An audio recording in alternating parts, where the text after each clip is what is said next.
Why the Strait of Hormuz is the key to World War III.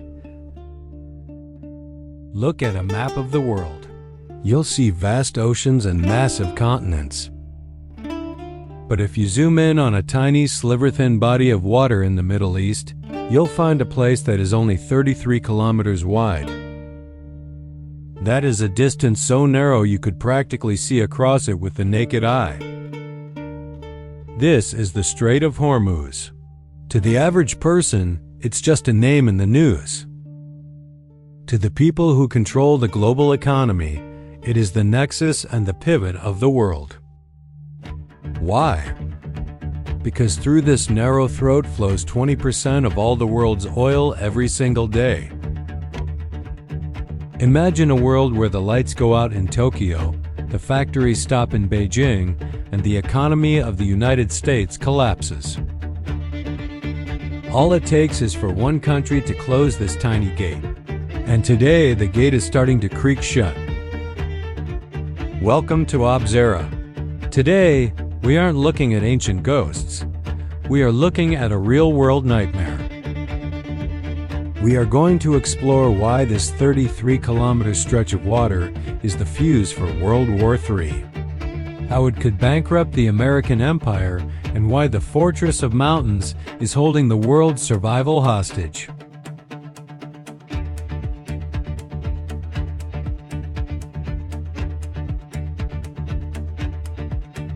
To understand why the Strait of Hormuz is a trigger for global war, you have to understand the secret fuel of the American empire.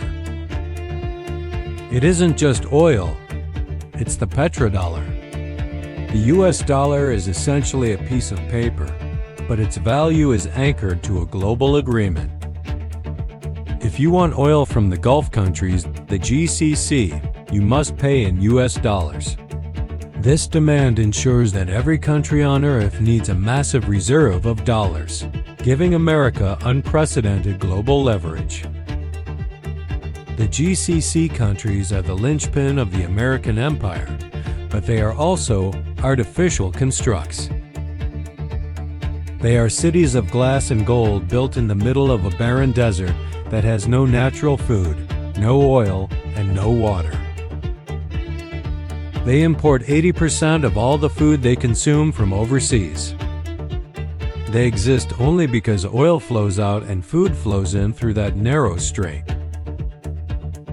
If the Strait of Hormuz closes, the food stops. These millions of people will face starvation. But the impact isn't just local, it's global. Japan depends on this area for 75% of its oil. Its prime minister has stated that if the strait closes, the entire Japanese economy would collapse in 8 to 9 months. India depends on it for 60% and China for 40%. Iran knows this. They don't need a massive navy to win. They just need to strangle the global economy.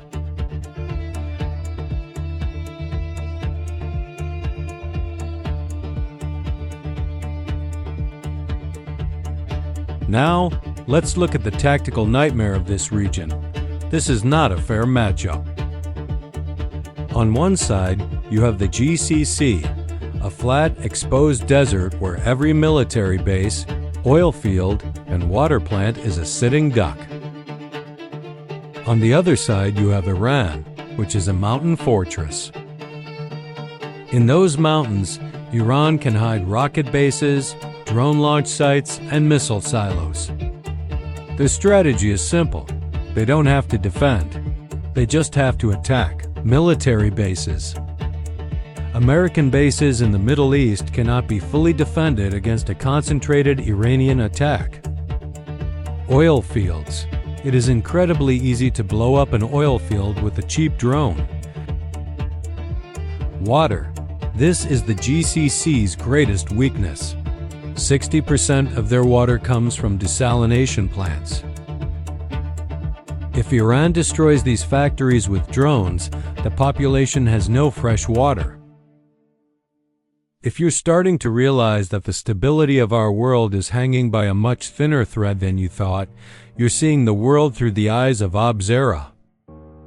This isn't just news. It's the underlying mechanics of our survival. If you want to help us keep decoding these global mysteries, hit the like button and subscribe. The algorithm might want to keep you distracted, but here, we look at the truth. Now let's talk about the countermove, and why this leads to the end.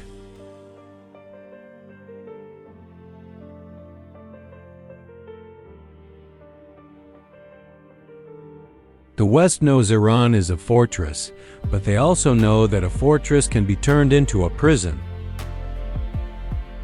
Iran has its own massive water problem due to climate change. The strategy of the US and Israel is to target Iran's dams, reservoirs, and power plants, to make the country uninhabitable. This is a game of chicken.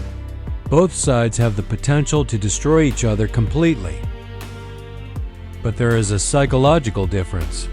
The Iranians are Shia, a culture that believes in martyrdom and is willing to go very far. The GCC, however, is materialistic and relies on a population that is 90% foreigners who will flee the moment the water stops.